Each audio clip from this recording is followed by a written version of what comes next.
Welcome everybody to the main event 117. And we are fortunate to have Michael Umans with us today. Is it Umans or Umans? It's like human. It's like human with no H. Okay. All right. Then we can do that with Cockney, can't we, Chris? Hey, Chris, yeah, Uman. All right. Well, listen, I'd like to talk about the news. And, I was just saying before we were recording that it seems to me that some weeks you're getting news all week long. And then this week it was pretty quiet until Thursday and Friday. What I have posted in the comments, and I always put news items in the comments, Harriet Moser had posted earlier this week about chat image generation. Leonardo announced today that they now have VO3. I've also included the latest VO3 video talking about generating audio and video from the same prompt. A couple days ago, June Chow posted about her latest image process, and it's very interesting and definitely worth taking a look at. And then today, Hey Jen announced an improved avatar with realistic gestures. In addition to putting those news items in the comments, I've also put three Michael's links there. One is his portfolio link. Another is his business stuff. We have one where he was a featured artist on Dream Prompts, then his personal portfolio. All those links are there, and I highly recommend you take a look at those things because he's done some remarkable stuff. We were just talking before we started recording, Michael, about the fact that you've got 15 years experience in doing animation. That early on in your career you started doing animations, stop action or art type animation with Comedy Central. You've done stuff with Ben and Jerry's and Clearasil, Discovery Channel. If you go to his work portfolio, click on portfolio first of all, and then scroll all the way down to the bottom, and you'll see all the animation things that are just kind of fun to watch. With that said, Sandu, you have anything you want to add before we get going?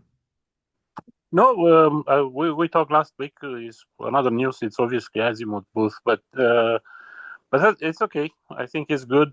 I'm not sure if everybody watch also the what's happened with the bill spending, but AI is going to be heavily funded also. So lots of opportunities as well for people in the United States if they're in AI business. So that should be another interesting thing to see. Okay, good. Well, Michael, again, I'm glad that you've joined us. I've always been an admirer of your work. Very interesting stuff. You get into sci-fi, you get into characters, you get into some different styles and things. Why don't you talk a little bit about your career and like before your career, you were talking to us about getting going in school. So tell us about that, and then we'll start looking at some of your stuff. All right. I mean, I've always done artwork. I mean, pretty much all my life. I started animating, like I said, in fourth grade, which is, I had a couple friends that used to like to animate. I was a big fan of science fiction movies, Ray Harryhausen. I used to read voraciously, like behind the scenes magazines. So, I continued animating through elementary school. I guess my last 2 years of high school, there was an elective, an animation elective that I took, and the teacher within the week saw, like, he's like, "Look, you know too much. You have an independent study," and basically he just let me come and go as I pleased for the last 2 years of high school. Uh, Took a couple courses in college as well, just to keep my hand at it. And once I got out of school, I realized, well, animation's very expensive, and I'd pretty much, I'd gone to Temple University's art school, so I kind of studied a lot of different art, uh, printmaking, sculpting, painting, just to make me a more of a well-rounded, what I consider a well-rounded artist. And I went into illustration. I started illustrating every once in a while, someone would toss me a design job, and I'm like, yeah, sure, I can design that. And I really didn't know a lot about designing, but I kind of understood it. And the illustration with what I was doing because this was like early mid 80s. I was friends with a lot of graffiti artists. I grew up in New York, and I adopted some of their techniques with spray paint. And I was actually had done a lot of work. Most of my work was done with airbrush. I developed a style that had a lot of splatter and stipple and incorporating the mess, because a lot of times airbrush tended to spit. So that would ruin like 4 days work if you're working with watercolors. So the fumes were going to kill me. Even with a respirator, I have asthma. I've grown up with asthma. I'm like, I have to stop doing this and find something, make a move so I can still continue to do the artwork that I do, but do something else.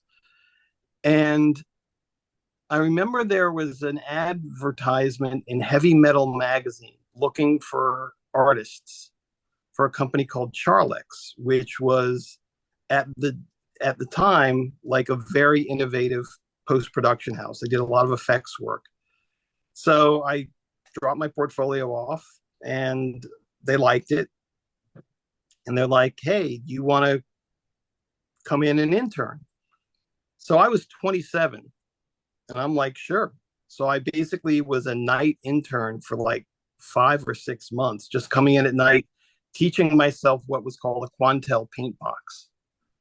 Paint box was basically a $500,000 paint system, British paint system, with a giant tablet and a connected pen. It was basically Photoshop for video. So I ended up becoming a paint box operator, and they had another device called the Harry, which let you animate. It gave you 3 channels of video that you could composite. So I did that, bounced around freelance, worked in different post houses. And then the Mac happened in early 91. I picked up my first Quadra 800. Friends of mine who were producers at Charlex had basically left the post-production business, gotten into desktop. Like After Effects was a new thing, Photoshop was a new thing. And I'm like, this is the future. This is where it's going. I can afford this. Post-production is going to be a dead industry. And, one thing led to another. And I mean, I have more than 15 years experience. What I have on LinkedIn, basically, because work was struggling because of age, I think I aged out early. I started basically just discounting a lot of the work that I did. When I was doing After Effects work, I did a lot of permalancing at Viacom. So I worked a lot with Nickelodeon in-house. I worked at a house. They give me projects to work on my own. Showtime. I worked at MTV as a paint box operator for like 3 months. Didn't like that experience very much. And then in about 99, I think I was partners in a small motion graphics company, the first one that I was partners in. And that didn't survive 9/11. After 9/11, we went through like a production industry strike in the city, and then 9/11, and work just basically stopped for a lot of people. And all during this time while I was moving my career into video and animation and motion graphics, I was still doing some illustration. It's kind of, I had to do, take whatever came my way. So mid 90s, I was doing comic book work for DC Comics, Vertigo. I did a lot of design work for their interior house ads, some poster work, some cover work, some logo work. It's whatever they tossed me. I had a friend who was an editor there who gave me my first big opportunity with Heavy Metal magazine. And he ended up going to other publications. He ended up at DC Comics, and he'd always bring me on board. whatever project he was working on. He's like, hey, Mike, this doesn't have any money. You want to do it? And I'd be like, yeah, sure. Why not? It's for you. So, I mean, comics pays very poorly, very poorly, very exploitive industry. And I kind of found a lot with my career, the grass is always greener. I mean, a lot of my early work was working with the music industry. I worked with management companies. I worked with record labels, indie labels, mainstream labels. Like one of my earliest jobs within the industry was Def Jam. Like I knew a lot of the guys that worked at Def Jam. One of my close friends back then, who was a graffiti artist, became their art director for the entire, time that it was like a thing. Uh, so, you know, uh, there were a couple of years after we closed the first company uh, that I was freelancing again. Uh, and I had a client that had worked at USA Networks. Uh, we got along well. I liked the way he thought. He liked the way I thought and the way I animated. And we always talked about like, hey, we should do something if something comes up. And we bounced it around for a couple of years. And a few projects came up where we teamed up to pitch some projects. One was really weird. It was an NBC project for a new network they were coming up with. And we ended up working out of his USA office, and he'd left USA, but it was in Hoboken. And they gave him his old office back for us to work out of. And we were positioned as the internal in-house team against external teams presenting for this one, design project. We didn't win it. We did pretty well, but we didn't win it. We're like, okay, on to the next. And I think maybe fast forward, maybe a year later, 2003, a friend of mine who worked at Comedy Central approached me and said, hey, Mike, like, you want to pitch? And I am very against pitching. The whole pitch process in broadcast is basically they want you to do the job for free before they'll give you the job. And they used to pay for it. They used to pay for pitches. And then it got to the point where they stopped paying. And this is where it comes into me saying that a lot of the networks, the people that work at networks are very entitled. You owe them to do free work for them. So he offered to pay us, I think it was like 12 grand to do a pitch, which is like, oh, that's more money than I've heard from the networks in a long time. We had 3 months to produce it. So I was going to take on the pitch myself.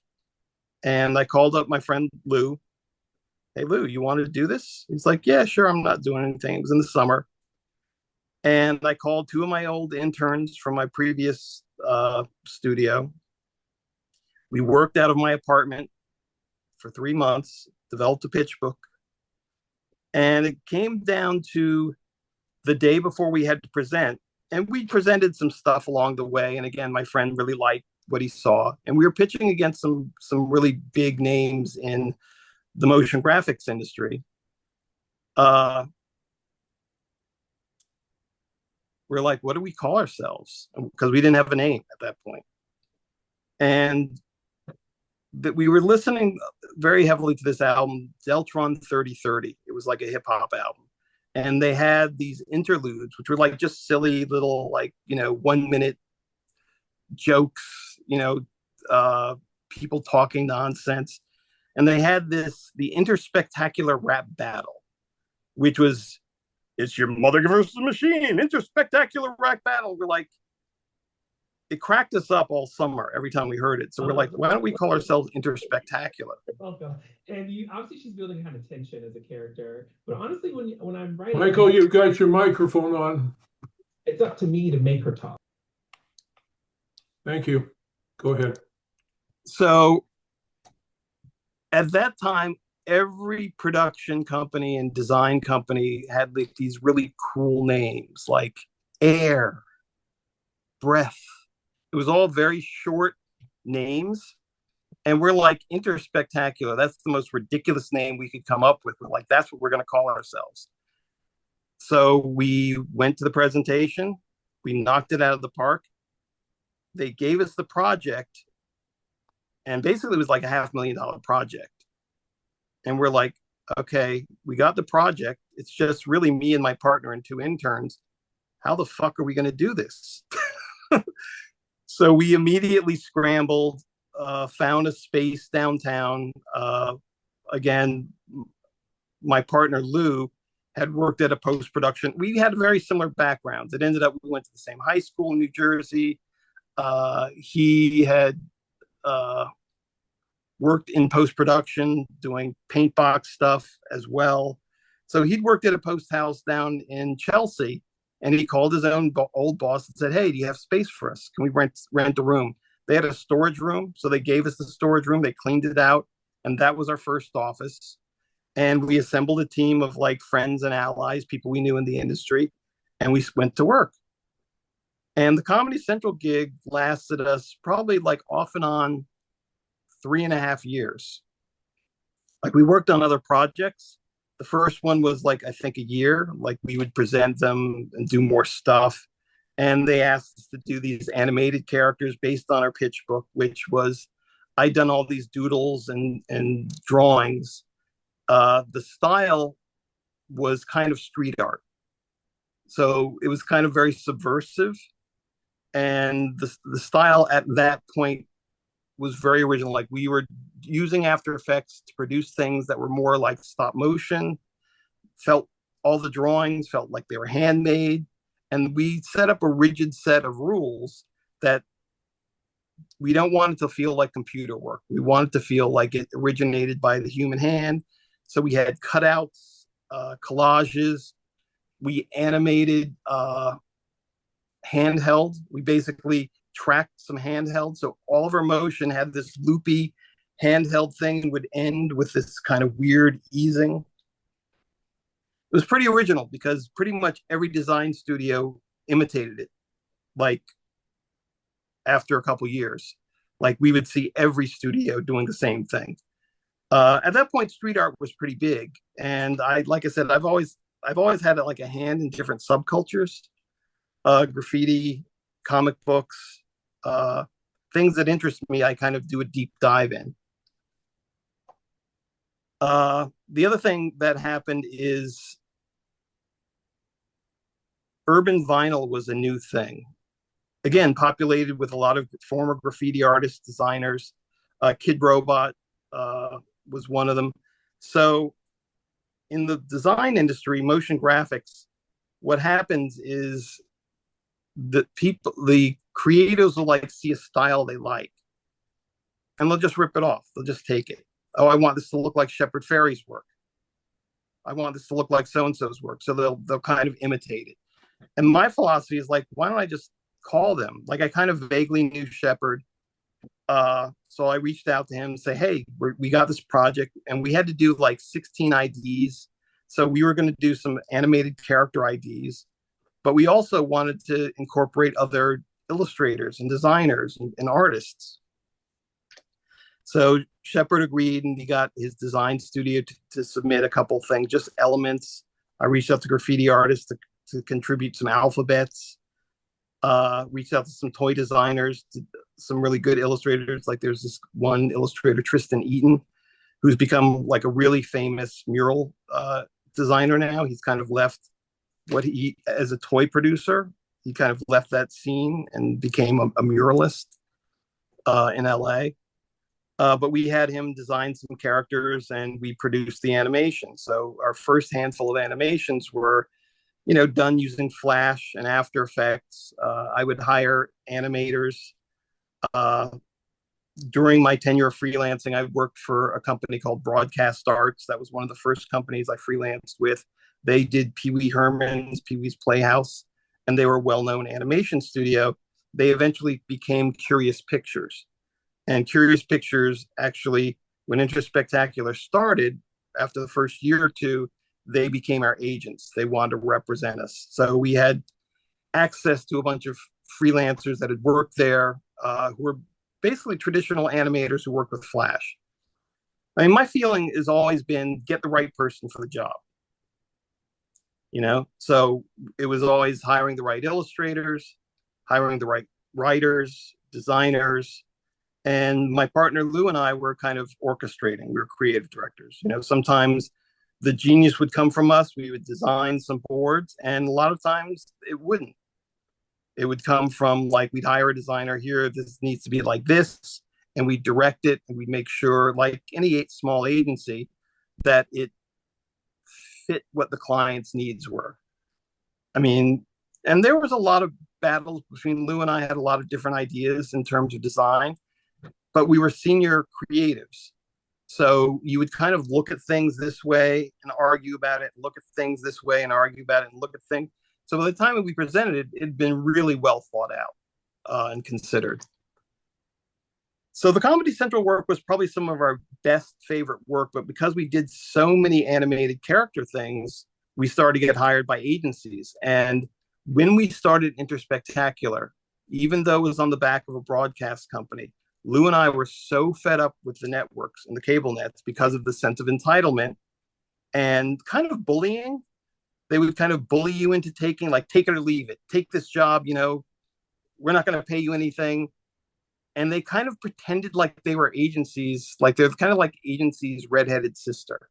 You know, agencies used to pay you for pitches, right? They pay you to do work. They pay you day one. They give you an advance.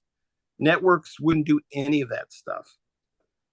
So, I mean, I also spent a lot of time, because we were a small studio. It's usually like me and my partner with a handful of freelancers. We had one or two staff. I had to wear a lot of hats. So I was the IT guy. I built the systems. I bought them, put them together, networked them. I also negotiated all the contracts. We had a producer for a couple of years, and he left. And then I became the executive producer on top of it. I stopped designing. I kind of had so much other stuff that I had to deal with that I just became creative director along with my partner. And we were doing pretty well for a while. I mean, we were really getting some really nice projects from some smaller agencies. And because they liked our work, they would give us these smaller jobs. So they would be like $50,000, $150,000 jobs, which we would have to hire infrastructure to do these jobs, but they were small enough for the agency that they just let us do our thing. So it wasn't kind of like they oversaw us and like, here's the creative and they gave us word. They're like, okay, here's where we need to go. What do you think? So we would present boards and then we would animate and do all this stuff. And that we found really great collaborations. Like, we really enjoyed doing the stuff that we were doing for agencies. The Great Recession happened, 2008. And we started working, doing some work here and there. Agencies dried up. Our stuff, again, had this subversive sense of humor. And everybody wanted safe. Like, we were not safe. It was edgy. It was kind of more viral animation looking. And again, we got to work with some really amazing illustrators to do the work. So we ended up having to go back and work for broadcast. Like, we took on a bunch of broadcast jobs. And again, it was like we were getting more of the reason why we left the industry and wanted to work for agencies. And that slowly devolved to the point where we took on one project. I think it was 2000, maybe 2009. We got hired by BET to do a small refresh for their on air. Basically, hey, slap on some new paint, make it look cool.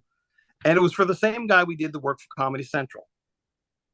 Now, this to me is kind of interesting. Like, he took me out to dinner, and for years, I told my friend, Ken, who I actually won't name, I'd worked for BET in the late 90s and fired them as a client. They were like an impossible client to work with. They never knew what they wanted. They'd spin you in circles. The decision-making process was painful. I think the last project I did for them, which is why I fired them, nobody looked at the work, the entire process. Like actually flew to Brazil to do a bunch of jobs. I worked with a Brazilian team to work on it because we downsized the company that I was partners in then, and they wouldn't respond to emails. I knew they had a deadline. We ended up finishing the job with no feedback. And I'm like, I'm done. I just can't work like this. Like, this makes no, well, we got paid, but it was just a ridiculous experience. And add that to all the experiences I'd had previous doing promos and interstitial work and packaging. So anyway, my friend is now a creative director at BET, same position he had at Comedy Central. And first thing is we went out to dinner and he's like, hey, Mike, I'm bringing in a whole new team. You want to come on board? He's trying to poach me from my own company. So I laughed at him, which I guess wasn't a nice thing to do. And, we talked about it and I said, hey, you should talk to so-and-so. He's a good guy. Maybe he might fit better, blah, blah, blah. You know how I feel about BET. And then I thought about it. I said, yeah, I shouldn't have laughed. Okay. So I wrote to him. I said, hey, look, if there's anything I can help you do, like, let me know. Like, we're here. We're a valuable asset for you at Comedy Central. We'd love to help. And I don't hear back. I wrote to him again a couple of weeks later, don't hear back. A month later, write to him, don't hear back. And I wrote to him, I said, dude, is BET this problematic that you can't write back to me? Is it that much of a problem? And he sent me an email, yes, in capital letters. And I knew he brought in 25 new people and fired 25 people because of what a dumpster fire it was. So anyway, he ends up calling me a month later, like, hey, we need this refresh. So we do a refresh, and we knew that they needed to do a redesign. And usually, again, they pitch out redesigns, meaning that they'll part of the thing that I railed against at networks is they would pitch it to like 10 companies, steal ideas, wouldn't tell you. It was like some closed secret who they were pitching against. And my rules were, I have to know, it has to be transparent. I have to know who we're pitching against. And I'm only going to pitch, there can only be 3 people in the pitch. If there's more than that, I don't trust why you're doing it. And especially if you're not paying. Yeah. So we do the refresh. Everybody loved it. And again, it was just style. We weren't really trying to do anything in particular, just make the network look good. Everybody loved it so much. They approached us like a month later after delivering it, like, you guys have the redesign. We want you to redesign the network. And doing a redesign for a network top to bottom means you're redesigning the visual language, typography, how they do their signage, how they do their print, how they do their web stuff from top to bottom. So a year and a half later, I mean, my partner and I, after the first 3 months, were having meetings in the hallway, like, I don't want to come to work anymore. Like, it was so stressful for us working for them. And it just brought back why I'd fired them in the first place. And even with my friend who basically had replaced all these people, it was still a problematic company. So a year and a half later, we delivered and we kind of presented and we kind of walked them through how they do the packaging, but it was such a painful process. And I kind of say that what's amazing to me is the same guy that I work for, that I had the most amazing experience, the best project and work I ever did in my entire career, working for the same person at another network, was the possible worst experience I ever had. You think it was all because of top management? It's all, yeah, it's top man. Well, the thing with networks is some of them develop a toxic culture. BET had a toxic culture, and that was from the top down. Just how it was managed. And that's how it was when I worked with them the first go round. But there's other networks that were like that. HBO, you'd think HBO was I always wanted to work for HBO, but every experience I had with HBO was terrible. Discovery Channel, terrible experience. And the thing is, I can be difficult to deal with. I mean, I kind of argue for my creative. And a lot of times, if you're producing a project and talking money, and then you put on the creative hat, or you have the creative hat and you talk money, people get insulted. It's not their money, but they get insulted. So I found that I would check myself and ask around, like, hey, what was your experience like? You know, again, I knew every company, small boutique studio in the city, everyone who were rivals and friends. And you get kind of comparative stories like, oh, yeah, that was a really terrible experience. Oh, yeah, that job went over. You know, you'd hear like nightmares left and right. So I think go ahead, finish. Oh, I was going to say 2011 rolled around and we handed in, delivered. We kind of taught them how to use it, and then the phone went dead. And the phone had been kind of silent while we had a couple small projects while we were working on BET, but we were so busy with BET, again, another $500,000 project. We're like, yeah, we don't have time for this. And you know, there were just problems with that project from the beginning. So most of 2011, again, because of the recession, nobody wanted to pay. We get calls for a job, there were a couple of documentaries that needed packaging, like title sequences, opens, and we get off the phone, and I go to my partner. I bet you they have $5,000. Michael, this is all very fascinating, and you know, giving us a insight into a world that most of us aren't in. More than halfway through, and we haven't touched on your AI stuff. I would like to first ask, how did you get involved in AI, and what programs do you like to work in? And then we'll start showing your work. I've always been very involved and interested in technology. I do music production. I've been doing music for years. Again, my affinity for Macintosh computers. So I was reading about AI programs. And I started seeing a few things, you know, like that were being posted. They were kind of primitive, but it was interesting to me. And I think I signed up for one of the AI programs. I forget which one. But it was an early one, like 3.5 years ago. And I kind of did some crude, you know, imaging. And I'm like, this is amazing. Like, this is fantastic. Like, oh my goodness. Like, I'm just typing in words and I'm getting images. I think how most of us kind of got into AI. And then I started reading about something called Midjourney.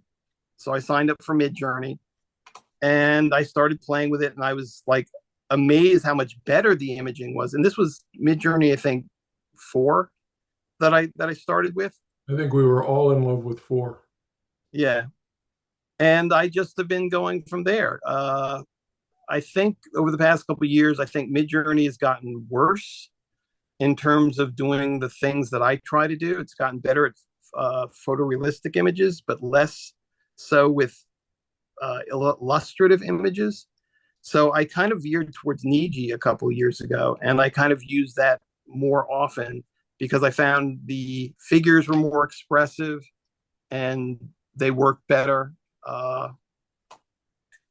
And, you know, I bounce around, you know, I did a lot of SREF testing, style testing. I love version 7. I think it's actually gotten better with doing illustrative work now.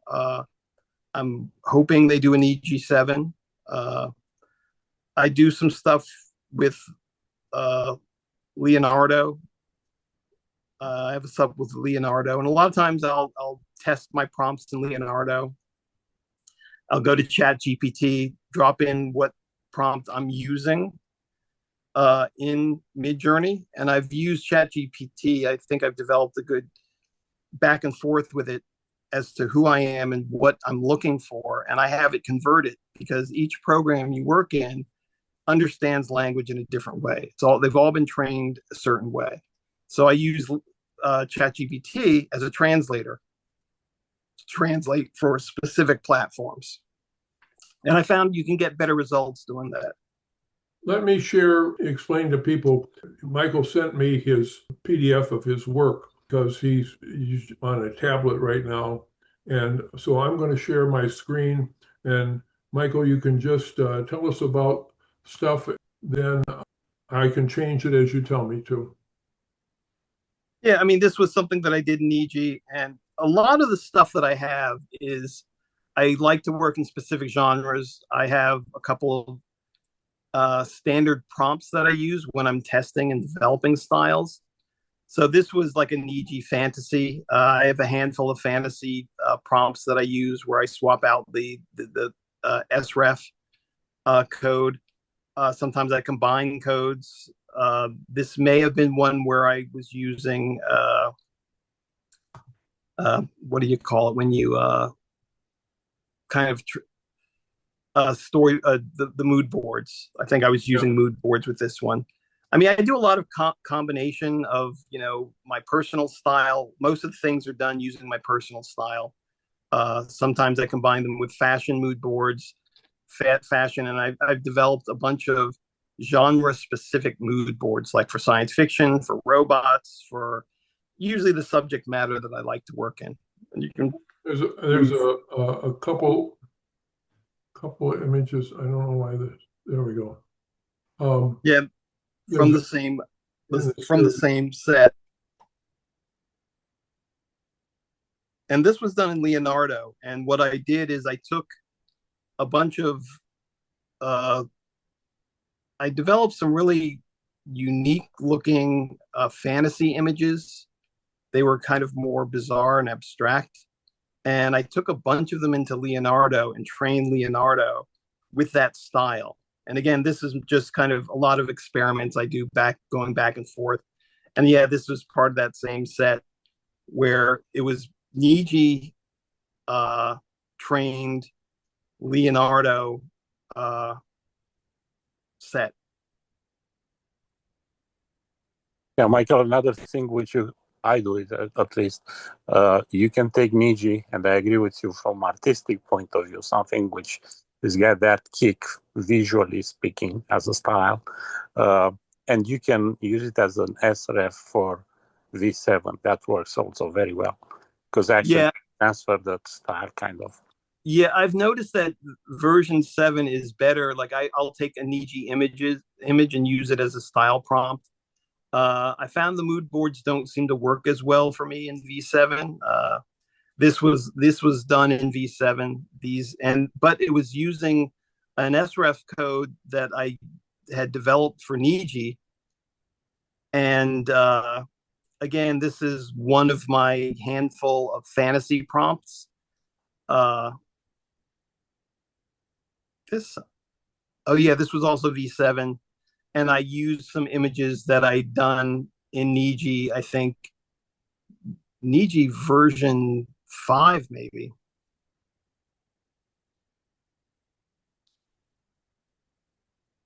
Some of my armored cyborg characters, which were also done in Niji. I mean, I find Niji like handles this stuff much better than uh, Midjourney. I found Midjourney for 6 and 6.1. I started getting like the same characters, and they weren't as imaginative. This is also Niji. They didn't quite have the same verve, and I think I've noticed there's a difference between my personal style for V6 because my V6 personal style is based on 35,000 images. Because I used to do a lot of rating of images to get free time. That's actually, I think, Leonardo. But using some Niji images. That's definitely Leonardo also, but using Niji as the basis for training another style, a cyborg style. Niji. That I think's Niji, but that's also using mood boards. Uh, Combining, like I developed a bunch of fashion mood boards, and I kind of like doing these mashups of taking fashionable styles, mixing with science fiction, or mixing with fantasy. So it kind of pushes the idea. This is kind of some of my science fiction fashion.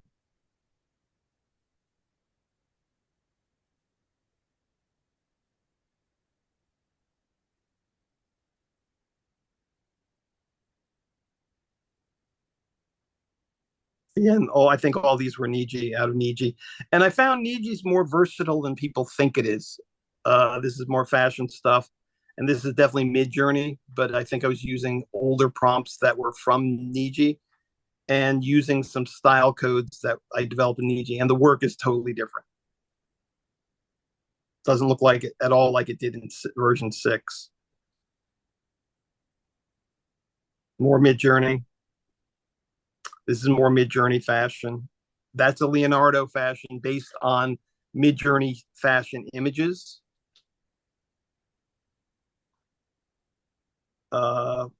One of my other favorite subjects is goths. I always like to do goth photography, more ethereal. Mid-Journey.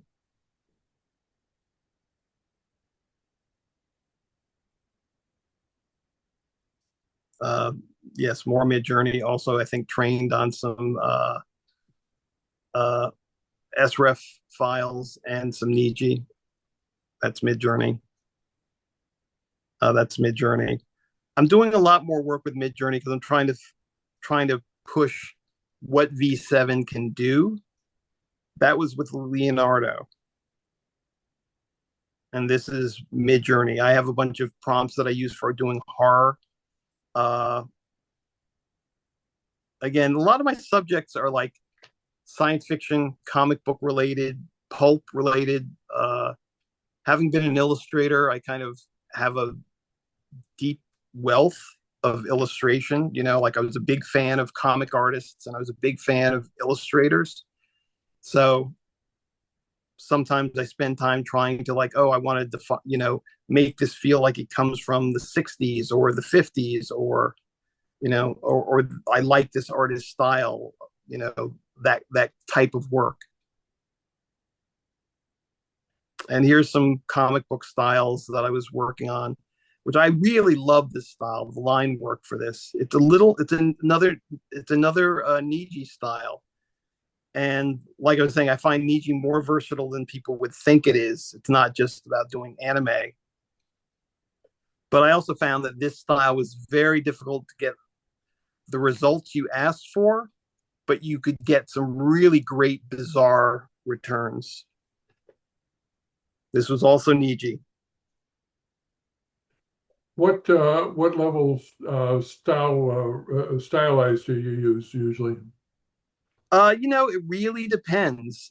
Some a lot of times will set up a bracket between 50 and 1,000 at first, just to see how it returns. And I find sometimes SREF codes are just way too strong and they just overpower the results. I think those ones you asked about were maybe between 50 and 150.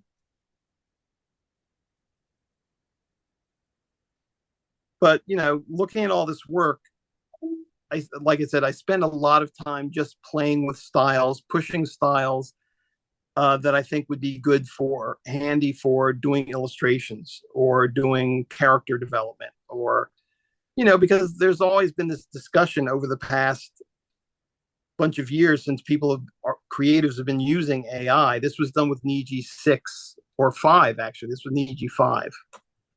I was able to get these really, I think, interesting looking, expressive characters, which you can't get anymore with Niji 6.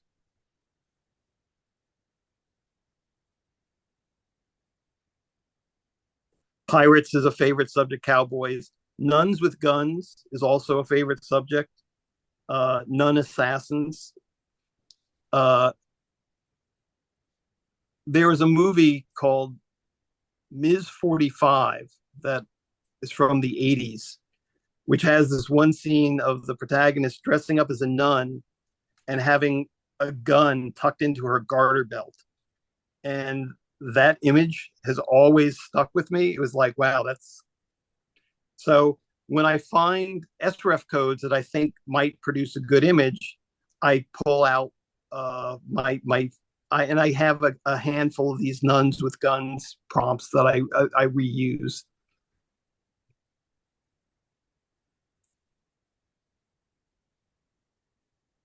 This was done with V7. These are more recent things.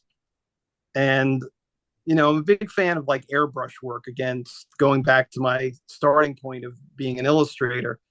So I did hundreds of these style images, changing the prompt, because I was able with one style frame to basically influence the entire result. And it got those really, it was like using an SREF code initially, and then an SREF code combined with a frame that I produced that was getting these wonderful, like retro airbrush looking images.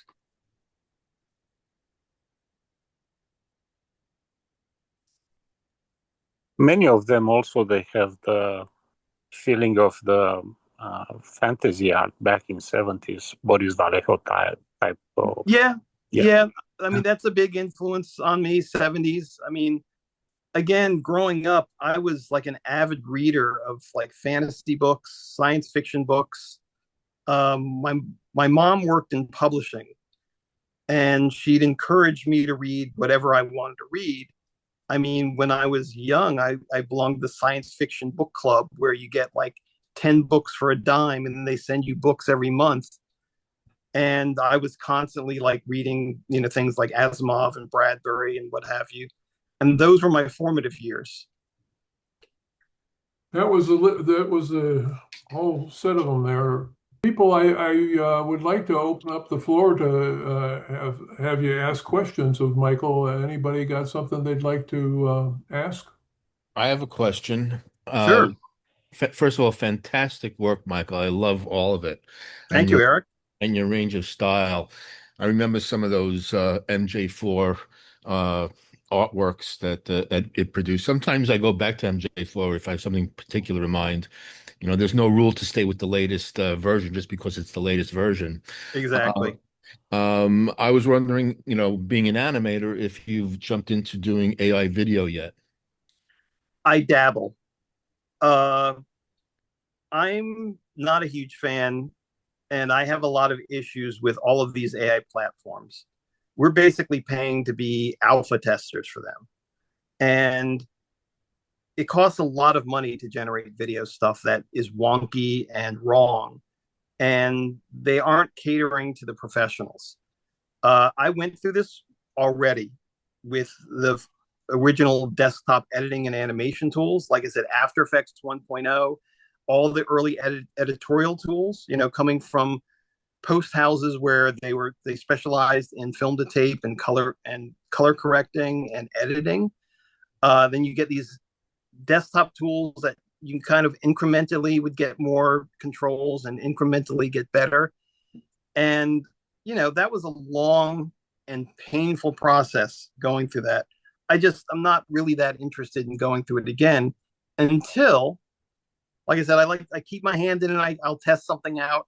I'm not really trying to do anything beyond doing a little technical test until we actually get the controls we need. I mean, the fidelity is amazing, and I've seen people do some amazing stuff.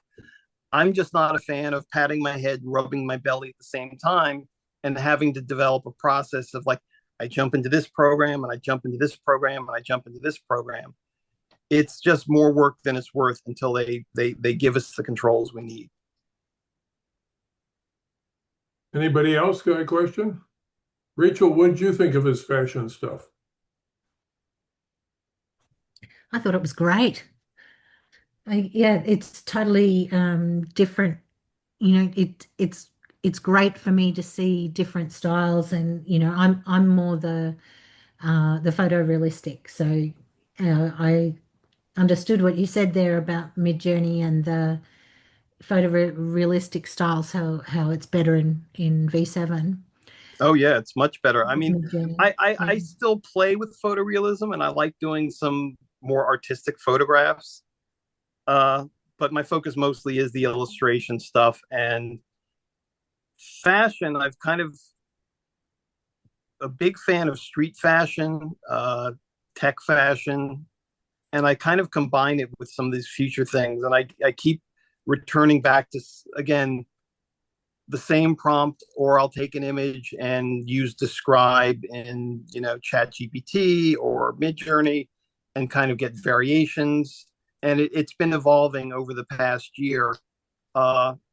Since I found the mood boards aren't getting the same results that I was getting with version 5, where I found I was getting some really surprising combinations of like modern fashion combined with photography, and you get some really interesting results. The past couple days, I posted a few things with fashions, and a couple of people asked me like, "Hey, you should collaborate with somebody who's in textiles or in fashion and produce some of these." I think they look cool, and I think eventually somebody's going to train an AI specifically for fashion that will have the coherence you need and will be able to spit out patterns. It's already Yeah, done. we're working with Pattern Fast at the moment. She Nice. as AI is launching a fashion awards, and Pattern Fast have done that. So Oh, it'll be interesting to see, with so many entries, what everyone achieves. We're going to actually put the fashion into production and have a nice. runway with the AI fashion. So yeah, and we're doing a case study from concept to runway to retail. So just to make it, increase the awareness for the fashion industry, who've been against it, but they can't close their eyes to AI creeping in now. But I loved your idea, your artistic style of taking fashion from, past fashion and putting it into futuristic ideas and art. That looked amazing. And I thought, oh, that's awesome. I mean, I did work with fashion when I was younger. I mean, again, a couple clients. There was a jeans company, Zena Jeans, where I was friends with the president and their lead designer. So some of my earliest jobs were doing hang tag designs for them.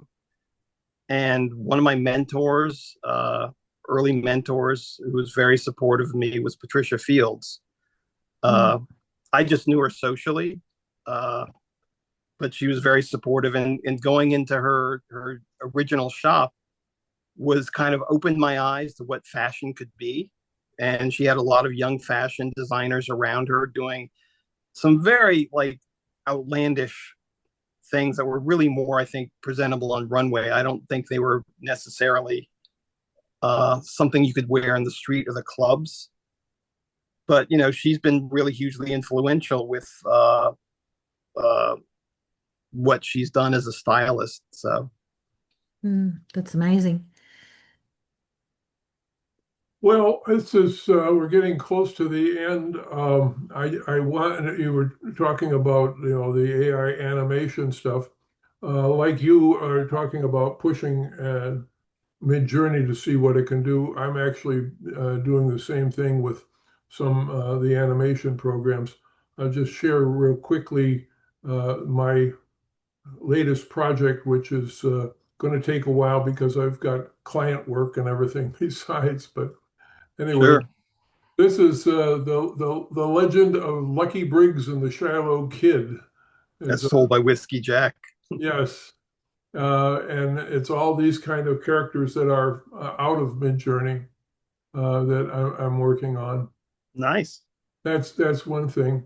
I also wanted to mention that next week we've got episode 18 at 118. I mean, it's Like Mark. Roberto Avila. Avila. Yeah. Right. Roberto Avila. I'm talking to Harriet Moser in Switzerland about joining us probably on the 27th. We've got a week between Roberto and her that we'll have to fill Sandu, so we'll figure out what that is. But this has been terrific, Michael. I like I said, I feel like I've had a visit inside an industry that I'm not real familiar with from your viewpoint, because I've done a lot of commercials and worked as an art director in agencies, doing uh, different productions, and some of it animation and some of it, most of it, live action stuff like Duncan Hines cakes, Mm. and I had 11 Procter brands in Canada at one time for a couple of years, and used to go up there and do that every summer. We'd have fiscal follies, which was before the fiscal year ended, they needed to spend their money, so we're producing all these commercials. It's very interesting, and I hope everybody has enjoyed this as much as I have. I think that your work is fantastic. That's why I Thanks, want Al. to have you on with us, and it's just I think it's great to have different people, and give everybody a chance to see what different people are doing, and, Oh, and definitely. it just gets more of an audience for you. Yes, Eric. Oh, I was just gonna say, Michael, you brought back memories when you were talking about Charlex and the Harry and all that stuff because I'm from an advertising background and I remember doing many animatics at The Charlex. Charlex, yeah, they were the Oh, kings of animatics back in the day. I'm, Yep. I did a few there too. I still have a question, actually. I waited toward the end, but I do have a question for Michael. Sure, Sandu. Yeah, we talk about this, I don't know, the attitude of those big names, HBO and what this kind Yes. of stuff. Do you think AI will change that attitude? No. I think they will try to be as cheap as possible. Yes, You know, it's exactly the right answer which I was expecting. It's like it's still a tool. Still they don't no, they're just gonna be worse. I mean, yeah. when I haven't worked with a network in years, but most of my contacts were pushed out because they were aging out. They would rather hire some young producer who knows nothing and who doesn't respect the work. And that was kind of the thing that I found, that I used to, again, I felt like I was standing on a soapbox uh, about the creative class. Uh, Everyone wants what we can do if you're a creative. Like if you're a writer, if you're a musician, an artist, designer, an animator, nobody wants to pay for it. I found the same sort of thing with a number of the print magazines. You Yep, know, same thing. they want your work, but they are not willing to pay because, hey, you're going to have your artwork in our magazine. You know. Yeah, that again, entitled attitude, which is like, oh, we're, we're gonna make you a star, was some of Yeah. the early comments when people would try to convince me to work on low budget stuff. Oh, but you're working for this artist, and you should, like, MTV actually had called Inter Spectacular at one point for a $5,000 job that was really like $40,000 worth of work to do what they needed. And they were like, "Oh, but we're MTV." And I laughed at them. I'm like, "I don't care. I, I, what does MTV mean to me? I worked in MTV." Eric, once again. I just want to say you guys would love go to YouTube and search for "Say No to Spec." Oh Okay. yes, Have you seen it? It was I, done. I've I've It was done seen. years ago. Yeah, It was, there was a whole movement about saying no to spec. it was it's a great little piece that was done by an agency in Canada called Alpha Zulu something or other.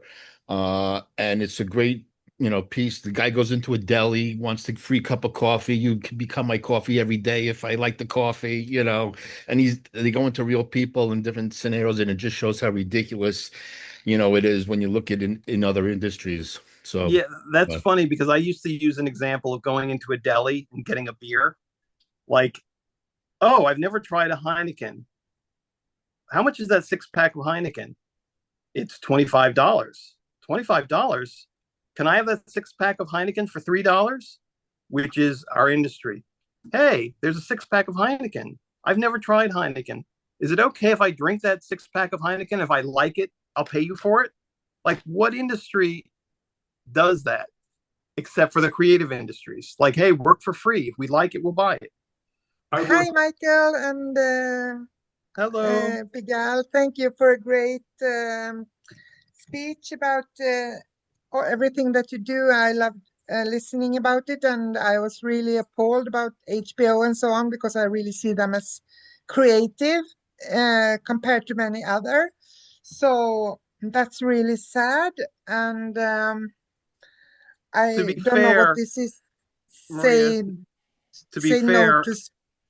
say no to spec. To be fair, sorry to interrupt you. I haven't done any work with them in 10 years. All the people that I work with may have been fired and moved on, and maybe the culture has gotten better.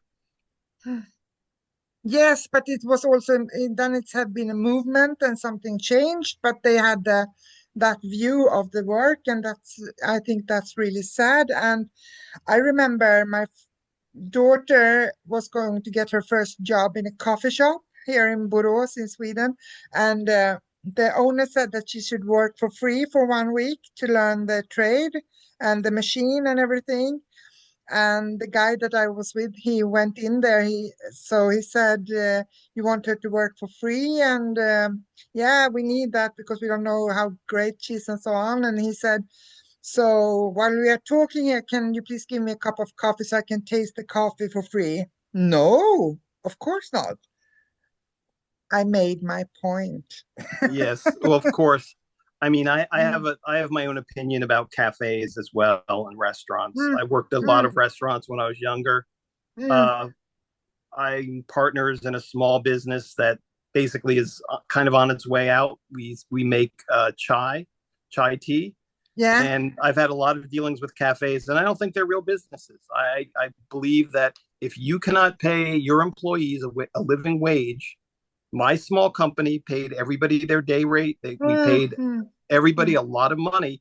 If you can't pay them a living wage and you rely on the kindness of strangers to pay your employees via tips, you aren't a real business. That's and right. Cafes and restaurants are all like that. And I understand why. It's a very slim margin. Their profit margin is so slim. So maybe you need to find another business. Yes.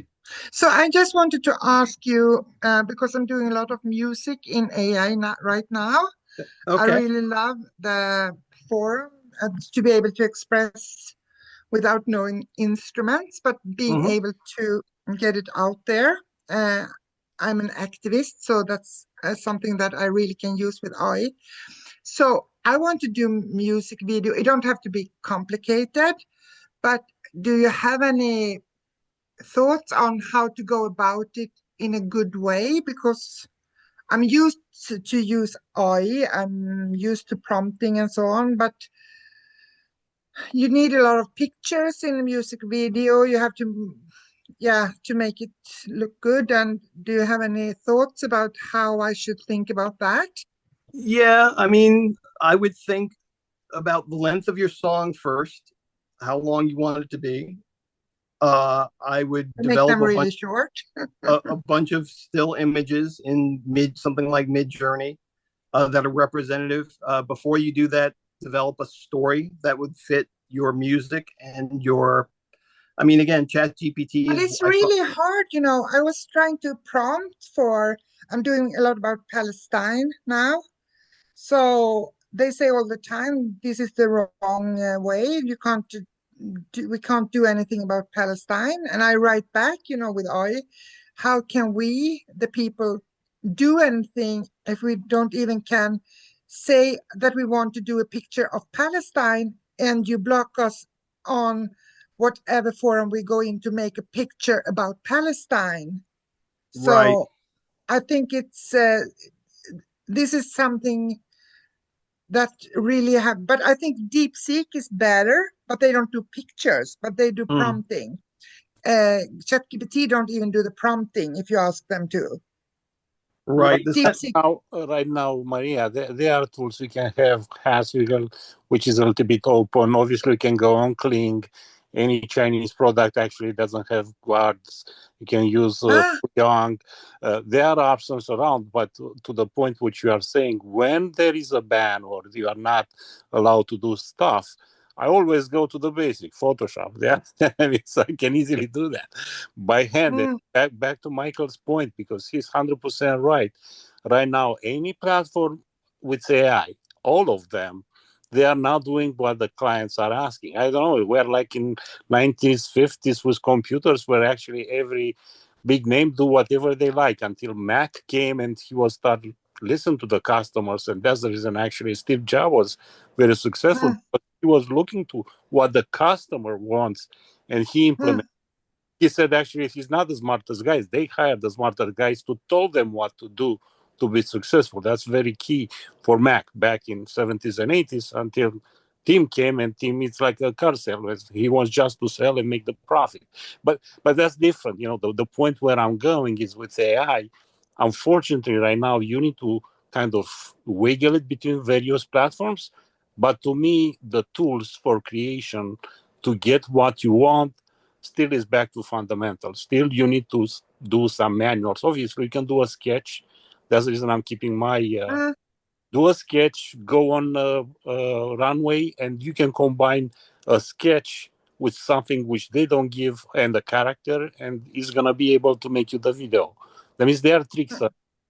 However, you kind of need to be exposed to that to know how to do it.